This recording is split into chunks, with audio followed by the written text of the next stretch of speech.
आप सभी का स्वागत है आपका अपना मैथमेट एकेडमी चैनल पर। आज की इस वीडियो में अपन देखते हैं 7.2 का 8वां क्वेश्चन। इस क्वेश्चन में अपने को यह बोला जा रहा है कि यहाँ पर आपके सामने इसका 8वां क्वेश्चन, इसमें बोला जा रहा है कि यदि ए और बी आपके सामने क्रमश से दो बिंदु आपको दिए हुए हैं, एक तो ये वाला बिंदु है और एक ये बिंदु है, हो तो बिंदु पी के निर्देशांक ज्ञात कीजिए ताकि एपी बराबर 3/7 ए बी हो और पी रेखाखंड ए बी पर स्थित है।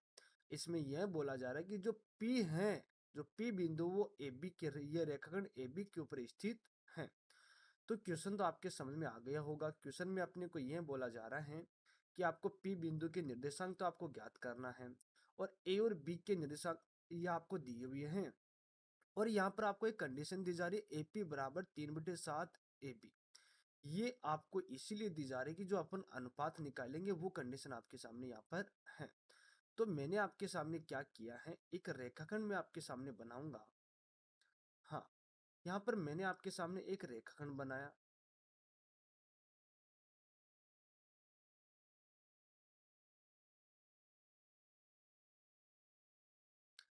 यहाँ पर मैंने आपके सामने एक रेखाखंड बनाया है।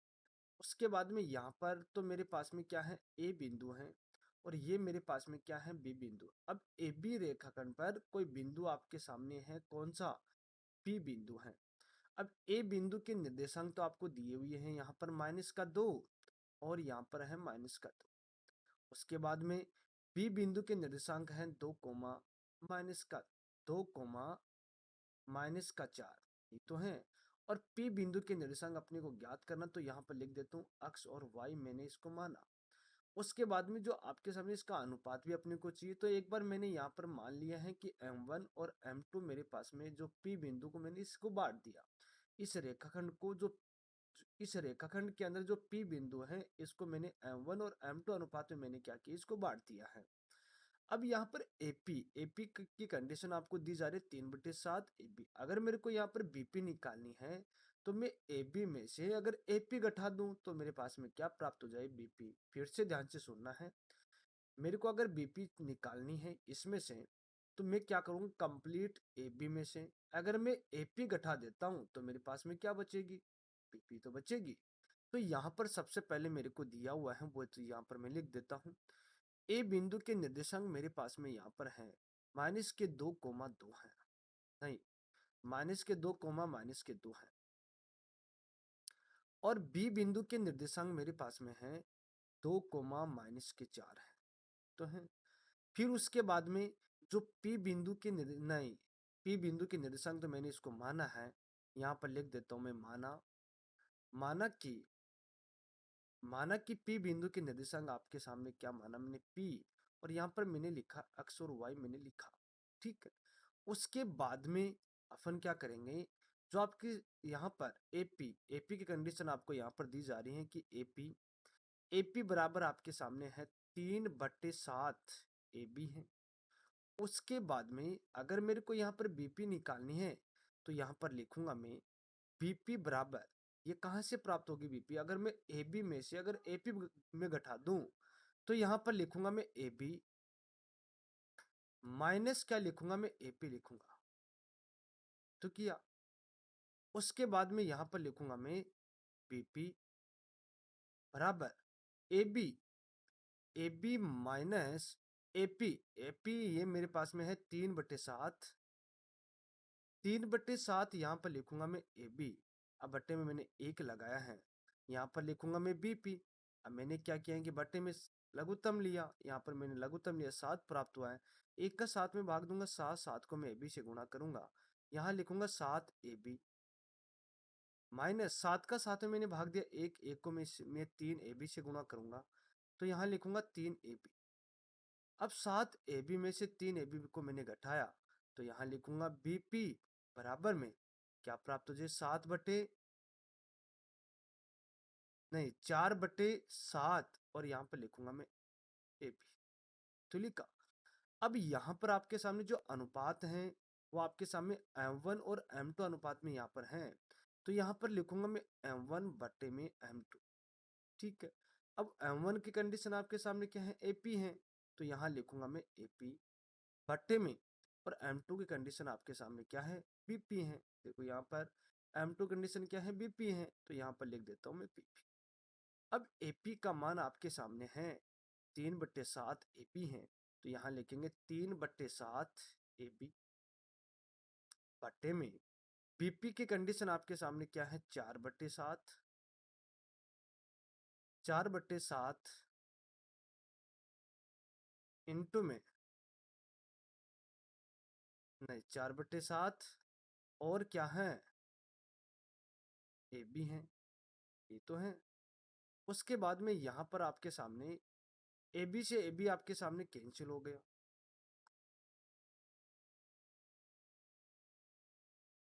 यहाँ पर आपके सामने AB से AB क्या हो गया, कैंसिल। 7 से 7 भाई यहाँ पर लिखा नहीं जा रहा है, तो मैं क्या करता हूँ, इस वाली स्टेप को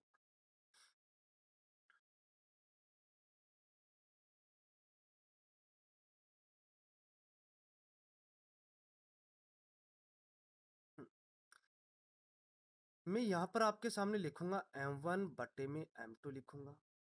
ठीक है, अब M1 आपके सामने क्या है, AP है, यहाँ पर लिखूंगा मैं AP बटे में M2 आपके सामने क्या है, BP है, यहाँ पर लिखूंगा मैं BP। अब AP की, ये AP का मान आपके सामने 3/7 AB है, यहाँ लिखूंगा 3/7 AB बटे में BP का मान मेरे पास में 4/7 AB है, यहाँ लिखूंगा 4/7 AB, तो लिखा मैंने। अब AB से AB मेरे पास में कैंसिल, 7 से 7 मेरे पास में कैंसिल, क्या बचा, यहाँ पर बचा आपके सामने 3/4 बचा। अब 3/4 कहने का मतलब M1 बटे में M2। अब M1 का मान मेरे पास में कितना आया, 3 बटे में M2 का मान मेरे पास में आया 4। कहने का मतलब ये तो आपके सामने M1 तो हो जाएगा 3 और ये क्या हो जाएगा, M2 हो जाएगा आपके सामने 4। अनुपात आपके सामने प्राप्त हो गए हैं, दो बिंदु आपके सामने हैं, तो P बिंदु आपके सामने AB के क्या है, अंतर बिंदु हैं। तो अंतर बिंदु के निरसन के जो विभाजन सूत्र का जो फॉर्मूला है, उसके द्वारा यहाँ पर अपन क्या करेंगे, मान निकालेंगे। तो यहाँ पर मैंने क्या लिखा है, यहाँ पर लिखूंगा कि मैं अंतः विभाजन सूत्र से, अंतः अंतः विभाजन सूत्र, अंतः विभाजन सूत्र से,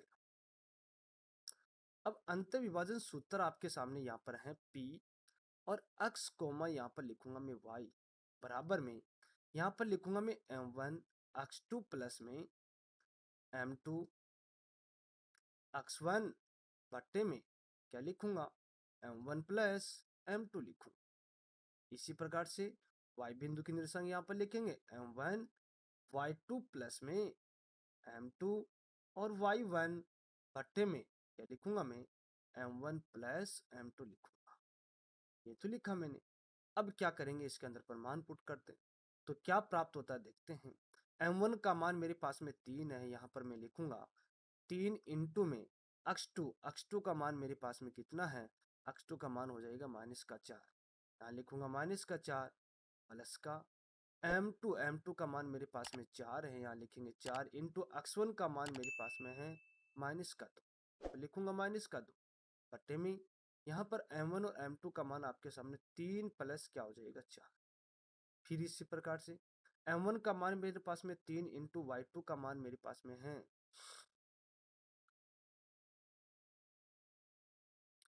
यहाँ पर अपन ने जो x2 का मान है ना, वो अपने को चेंज करना पड़ेगा।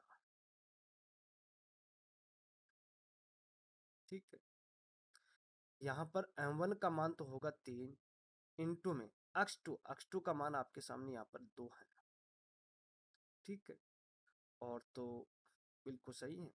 उसके बाद में यहाँ पर लिखेंगे 3 इंटू y2 का मान मेरे पास में -4 है, यहाँ लिखूंगा -4, ये प्लस का 4 इंटू M2 का मान 4 इंटू y1 का मान मेरे पास में -2, यहाँ पर लिखा मैंने -2 बट्टे में क्या लिखेंगे 3 प्लस का 4, 3 प्लस का 4 लिखेंगे। उसके बाद में अपन क्या करेंगे, इसको आगे सरल करेंगे। 3 को 2 से गुणा करेंगे 6 और 4 को -2 से गुणा करेंगे -8 बट्टे में 3 4 7। अब यहाँ पर लिखूंगा -4 को 3 से गुणा करेंगे -12 और 4 को -2 से गुणा करेंगे -8 बट्टे में 3 4 7 तो होगा। उसके बाद में अपन क्या करते हैं, इसको आगे सरल करते हैं।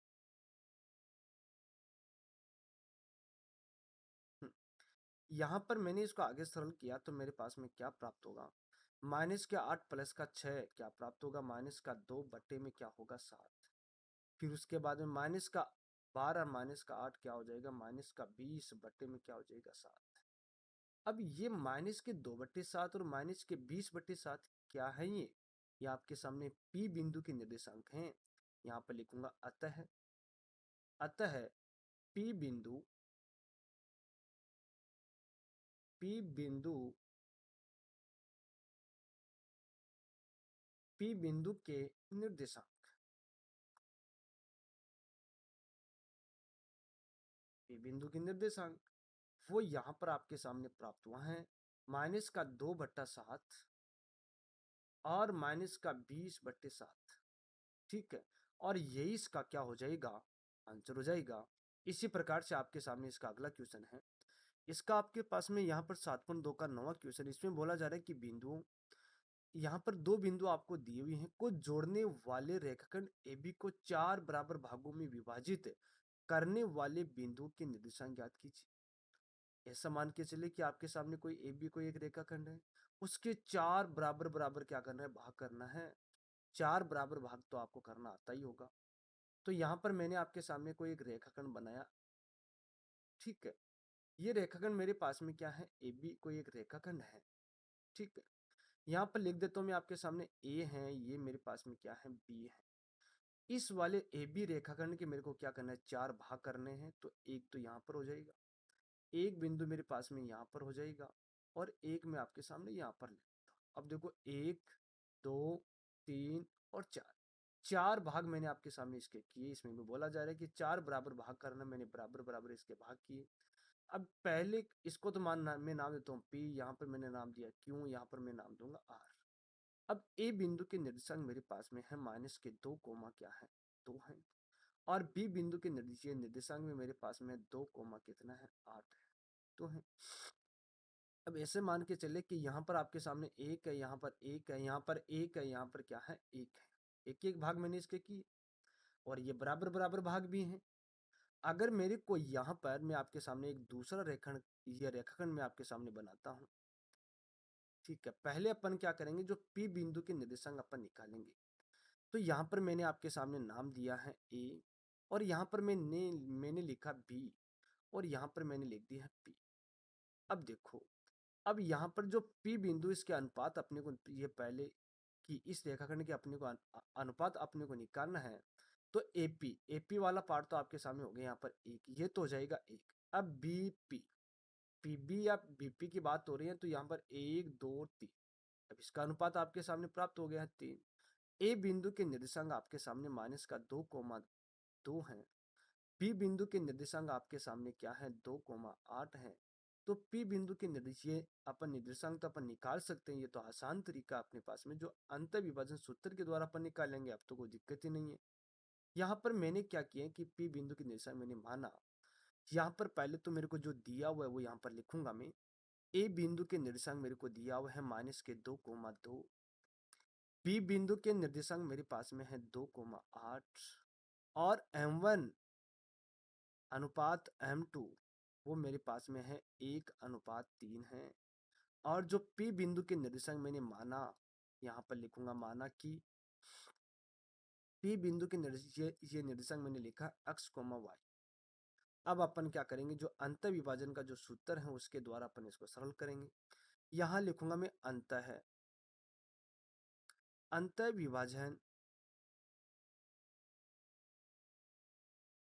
विभाजन सूत्र से, ये तो लिखा।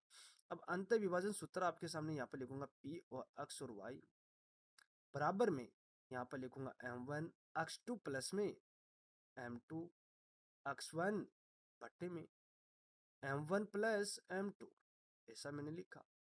फिर उसके बाद में यहाँ पर लिखूंगा M1 y2 प्लस में M2 y1 बट्टे में क्या लिखेंगे, M1 प्लस M2 लिखूंगा। उसके बाद में यहाँ पर मैंने क्या किया है, मेरे को P बिंदु का ये निर्देशांक मेरे को निकालना है। तो मैं आपके सामने यहाँ पर M1 का मान तो मेरे पास में हो जाएगा 3। देखो यहाँ से देख लेते हैं, यहाँ पर होगा 3, 3 कैसे 1 इंटू में, और x2 का मान मेरे पास में है 2, यहाँ पर लिखूंगा मैं 2, प्लस में M2 का मान मेरे पास में है 3, यहाँ लिखूंगा 3 इंटू में x1 का मान मेरे पास में है माइनस का 2, बट्टे में M1 का मान 1 है, प्लस में M2 का मान मेरे पास में 3 है। इसी प्रकार से इसमें अपन पुट करते हैं, M1 का मान 1 इंटू y2 का मान मेरे पास में होगा 8, प्लस में M2 का मान मेरे पास में होगा 3, यहाँ लिखूंगा 3 इंटू y1 का मान मेरे पास में होगा 8, 8 कैसे 2, y नहीं y1 का मान मेरे पास में कितना होगा 2 होगा, बट्टे में यहाँ पर मैंने क्या किया, M1 का मान मेरे पास में 1 प्लस M2 का मान मेरे पास में 3 तो होगा। उसके बाद में अपन क्या करते हैं, यहाँ पर अब अपन इसको सरल करेंगे। 2 को 1 से गुणा किया 2, और 3 को माइनस के 2 से गुणा करेंगे माइनस का 6, बटे में 1 कर 2 नहीं 1 कर 3 4 हो जाएगा। यहाँ पर इसको सरल करते हैं, 8 को 1 से गुणा करते 8, प्लस का 3 को 2 से गुणा करते 6, बटे में 1 कर 3 4 तो होगा। अब क्या करते हैं अपन, इस आगे सरल करते हैं।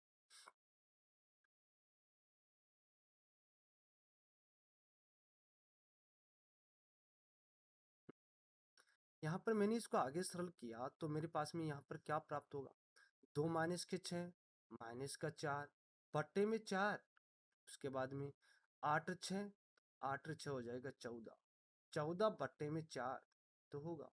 इसको सरल करते हैं तो यहाँ पर प्राप्त होगा आपके सामने, 4 का मैंने इस 4 को मैंने 4 से काट दिया, यहाँ पर माइनस का 1, और यहाँ पर मैंने इसको 2 से सरल किया, यहाँ तो 2 हो जाएगा, यहाँ पर हो जाएगा 7, तो यहाँ पर प्राप्त हो जाएगा 7/2।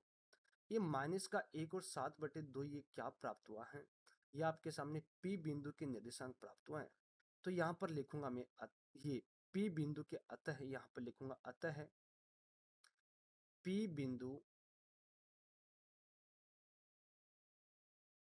बिंदु के निर्देशांक,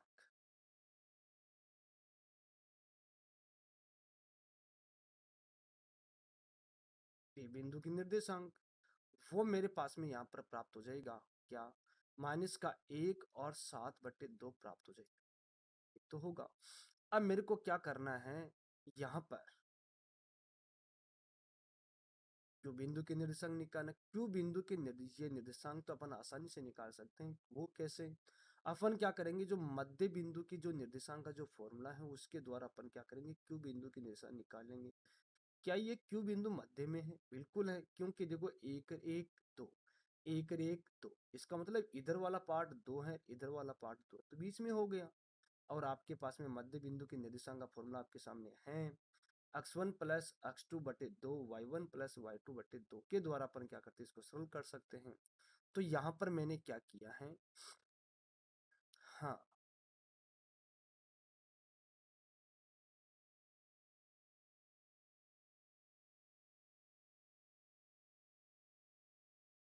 यहाँ पर मैं आपके सामने यहाँ पर लिखता हूँ कि क्यू बिंदु के निर्देशांक, क्यू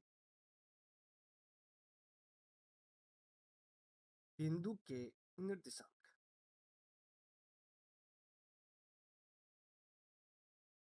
क्यू बिंदु के निर्देशांक मैंने क्या किया है कि जो आपके सामने मध्य बिंदु की जो जो जो ये निर्देशांक का फॉर्मूला होता है उसके द्वारा अपन निकालेंगे। तो यहाँ पर लिखूंगा मैं मध्य बिंदु के निर्देशांक,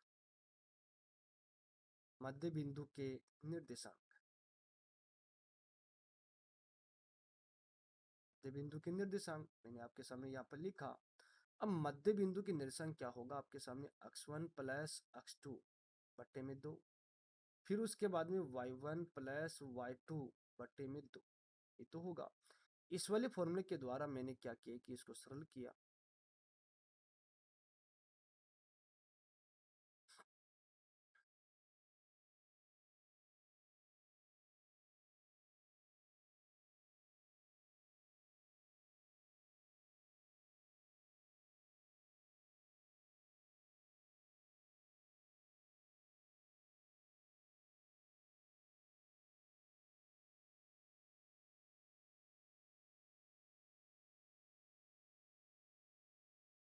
ठीक है?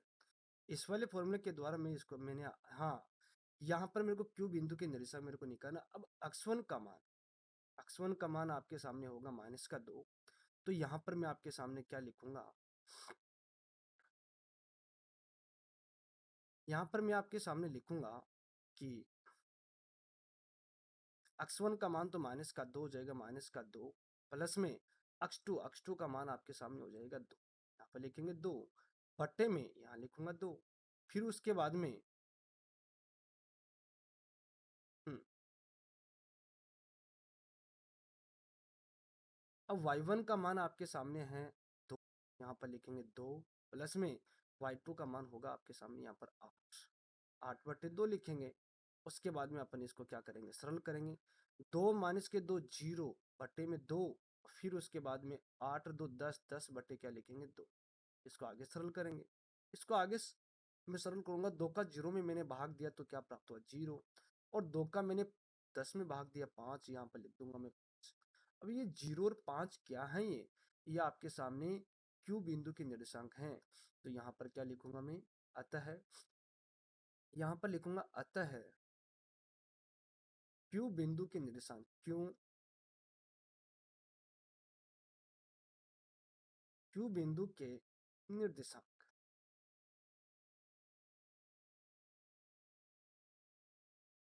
क्यू बिंदु के निर्देशांक वो प्राप्त हुआ आपके सामने 0,5 प्राप्त हुआ है। और यही इसका क्या हो जाएगा? आंसर हो जाएगा। अब अपने को क्या करना है? यहाँ पर आर बिंदु के निर्देशांक भी अपने को निकालना है। क्या करना है?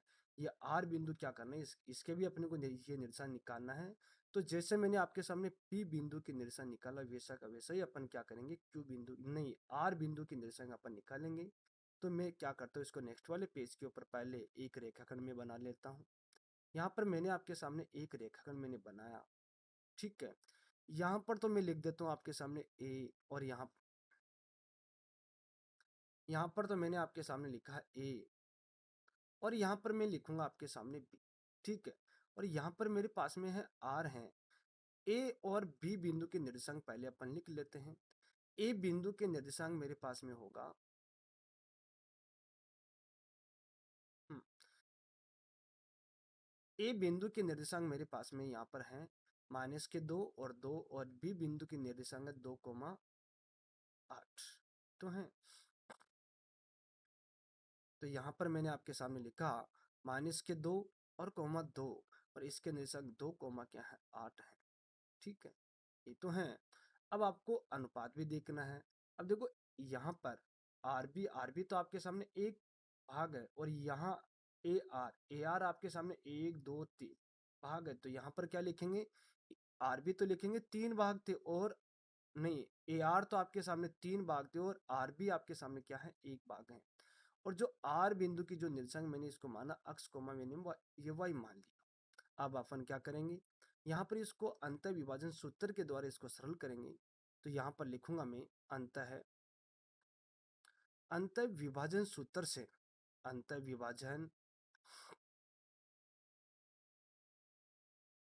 अंतः विभाजन सूत्र से अब अंतः विभाजन सूत्र आपके सामने पी, नहीं पी कैसे? आर, यहाँ लिखेंगे आर, और अक्ष कोमा वाई बराबर में यहाँ पर लिखेंगे m1 x2 प्लस में m2 x1 बट्टे में क्या लिखेंगे?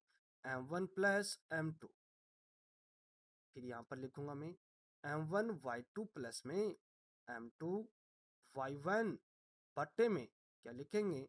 m1 प्लस m2 लिखेंगे। अब अपन क्या करेंगे? इसके अंदर मान पुट करेंगे। अब m1 का मान मेरे पास में यहाँ पर 3, यहाँ पर लिखूंगा 3 इंटू x2 का मान मेरे पास में है 2, यहाँ पर लिखा मैंने 2। यहाँ पर मैंने क्या किया है? m1 का मान तो मेरे पास में 3 है, यहाँ लिखूंगा 3 इंटू में x2 का मान मेरे पास में 2 है, यहाँ पर लिखा मैंने 2 प्लस में m2 का मान मेरे पास में 1 है इंटू x1 का मान मेरे पास में -2 है बट्टे में m1 का मान 3 प्लस m2 का मान 1। इसी प्रकार से यहाँ पर इसके अंदर मान पुट करेंगे। तो यहाँ m1 का मान 3 इंटू y2 का मान मेरे पास में 8 प्लस में m2 का मान मेरे पास में 1 इंटू y1 का मान मेरे पास में कितना है? y1 का मान मेरे पास में है यहाँ लिखा 2 बटे में यहाँ पर m1 का मान 3 प्लस m2 का मान 1। ठीक है, अब क्या करते हैं, यहाँ पे इसको सरल करते हैं। 2 को 3 से गुणा किया 6 और माइनस के 2 को 1 से गुणा किया माइनस का 2 बटे में 3 रेख 4।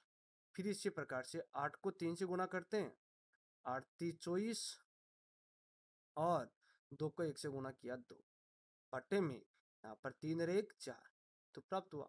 अब इसको आगे सरल करते हैं। 4 ये 6 में से ये 2 गया तो 4 बटे में क्या लिख देता हूँ 4। 24 और 2 कितने हो गए 26 बटे में हो जाएगा 4। तो होगा 4 का मैंने इसमें भाग दिया 1 प्राप्त हुआ और मैंने इसको 2 से सरल किया, ये तो 2 हो जाएगा, ये हो जाएगा 13। कहने का मतलब यहाँ पर प्राप्त हुआ 1, यहाँ लिखेंगे 13 बटे 2। ये 1 और 13 बटे 2 है क्या, ये तो आर बिंदु के निर्देशांक हैं। तो यहाँ पर लिखेंगे अपन अतः, यहाँ पर मैं लिख देता हूँ कि अतः आर बिंदु के निर्देशांक, आर बिंदु की निर्देशांक वो यहाँ पर आपके सामने प्राप्त हो जाएगा क्या, 1 और 13 बटे 2। ठीक है, ये तो आपके सामने आर बिंदु के निर्देशांक है और ये आपके सामने क्या है, क्यू बिंदु के निर्देशांक हैं और आपके सामने ये क्या है, माइनस का 1 और 7 बटे 2, ये पी बिंदु के निर्देशांक हैं। आपको पी क्यू आर बिंदु के निर्देशांक आपसे पूछे गए थे और ये इसका क्या हो जाएगा, आंसर हो जाएगा। इसी प्रकार से आपके सामने इसका अगला क्वेश्चन है। इसमें बोला जा रहा है कि एक समचतुर्भुज का क्षेत्रफल ज्ञात कीजिए। अब अपने को क्या पूछा गया, समचतुर्भुज का क्षेत्रफल ज्ञात कीजिए जिसके शीर्ष क्रमश अपने को यहाँ पर दिए हुए हैं। अब आपको क्या करना है, सबसे पहले तो एक समचतुर्भुज आपको बनाना है। तो मैंने आपके सामने यहाँ पर एक समचतुर्भुज में आपके सामने बनाऊंगा।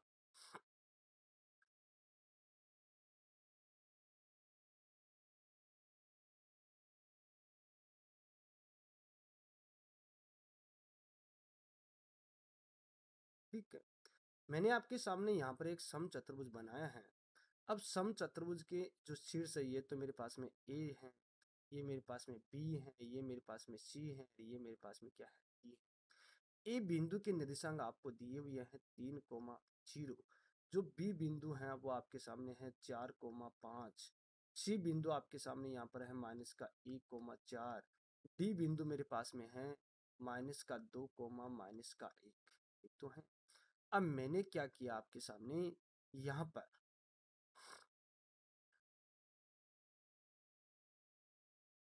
इसके मैंने क्या किया है, यहाँ पर इसके विकर्ण में मैंने बनाए।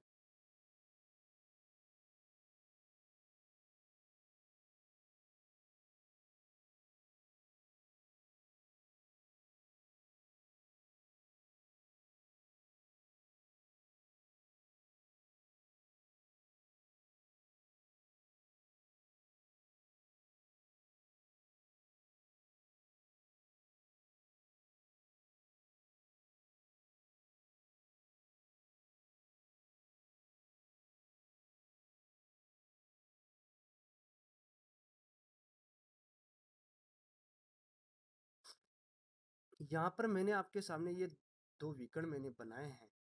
अब पहले तो ये सुने कि समांतर चतुर्भुज हैं, नहीं समचतुर्भुज हैं। समचतुर्भुज की जो जो समचतुर्भुज जो भुजाएं हैं वो आपके सामने क्या होती हैं, बराबर होती हैं और प्रत्येक कोण यहाँ पर 90 डिग्री का नहीं होता है, उसी को तो अपन समचतुर्भुज कहते हैं। अब अपने को यहाँ पर कोई बिंदु नहीं, अपने को समचतुर्भुज का क्षेत्रफल अपने को बोला जा रहा है तो 1/2 इंटू उसके विकर्णों का गुणनफल। विकर्ण आपके सामने एसी है और क्या है, बीडी है। अपने को सबसे पहले एसी का मान निकालना, उसके बाद में क्या करना है, बीसी का मान निकालना है। ये बीडी का मान निकालना तो अपन एसी का मान कैसे निकालेंगे। तो यहाँ पर मैंने क्या किया है कि पहले ए बिंदु के निर्देशांक यहाँ पर लिखूंगा मैं। ए बिंदु के निर्देशांक मेरे पास में 3,0 है। बी बिंदु के निर्देशांक मेरे पास में 4,5 हैं। सी बिंदु के निर्देशांक मेरे पास में माइनस का 1,4 हैं और डी बिंदु के निर्देशांक मेरे पास में माइनस का 2, माइनस का 1 है तो है। अब मैंने क्या किया है कि यहाँ पर सबसे पहले अपन एसी के बीच की दूरी अपन निकालते हैं। तो यहाँ पर मैंने क्या लिखा है, यहाँ लिखूंगा एसी के बीच की दूरी, एसी के बीच की दूरी, बीच की दूरी, AC के बीच की दूरी मैंने आपके सामने यहाँ पर लिखी है। अब AC के बीच की दूरी के लिए फॉर्मूला क्या होगा, x2 माइनस x1 का होल स्क्वायर प्लस में y2 माइनस y1 का होल स्क्वायर बराबर में, यहाँ पर मैंने क्या किया, यहाँ पर मैं आपके सामने मान पुट करूंगा। अब x2 का मान आपके सामने कितना होगा, अपने को AC के बीच की दूरी निकालनी है, तो x2 का मान तो हो जाएगा माइनस का 1 मिनट।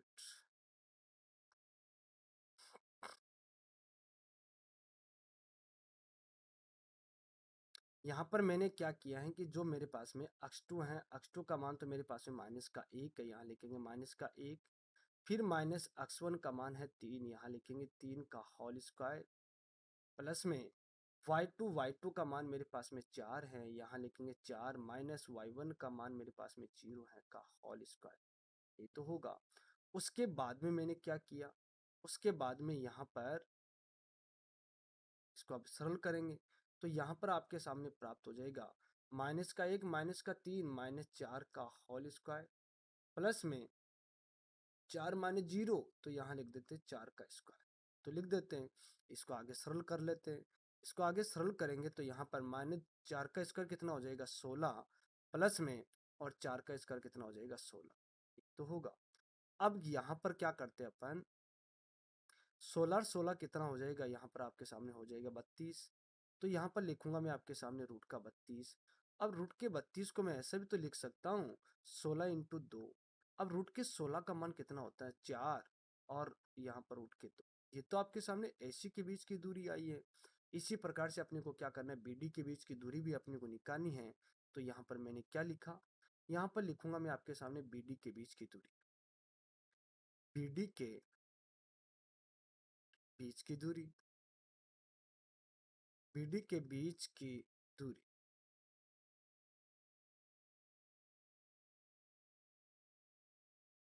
BD के बीच की दूरी मैंने यहाँ पर लिखी है, तो फॉर्मूला तो आपके सामने ये का ये रह जाएगा। ठीक है, अब अपन क्या कर, यहाँ पर क्या करते हैं, इसके अंदर मान पुट करते हैं।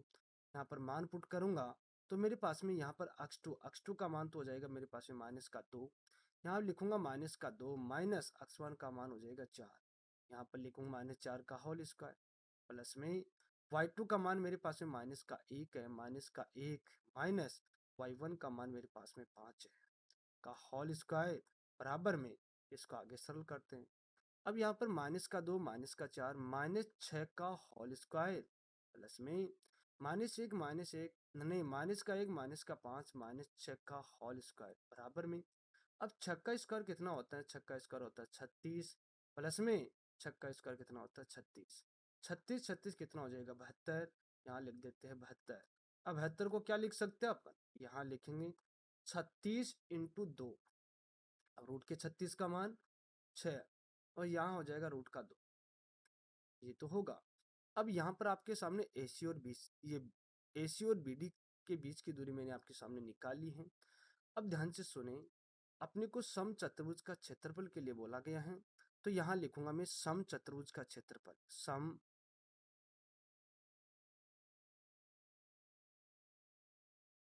समचतुर्भुज का क्षेत्रफल, समचतुर्भुज का क्षेत्रफल वो आपके सामने होता है 1/2 इंटू विकर्णों का गुणनफल, ये विकर्णों का गुणनफल। अब विकर्ण आपके सामने यहाँ पर है ही है, तो मैं क्या करता हूँ, यहाँ पर लिखूंगा 1/2 इंटू विकर्ण कौन कौन से हैं आपके सामने, एक तो AC है, इंटू में एक आपके सामने है BD, तो है। अब देखो AC तो आपके सामने एक विकर्ण तो आपके सामने ये है, और दूसरा विकर्ण आपके सामने BD आपके सामने ये है, ये तो है। अब मैंने इसके अंदर मैंने मान निकाल लिया है, यहाँ लिखूंगा 1/2 इंटू AC का मान मेरे पास में है 4√2, यहाँ लिखूंगा 4√2 इंटू में BD का मान मेरे पास में है 6√2, यहाँ लिखूंगा 6√2। अब मैंने 2 का 4 में भाग दिया, कितना प्राप्त हुआ 2, 2 को मैं 6 से गुणा करूंगा कितना हो जाएगा 12, इंटू में √2 को √2 से गुणा करेंगे तो यहाँ पर मेरे पास में प्राप्त हो जाएगा 2, 2 ये 12 को मैंने 2 से गुणा कितना हो जाएगा 24, 24 हो जाएगा ना।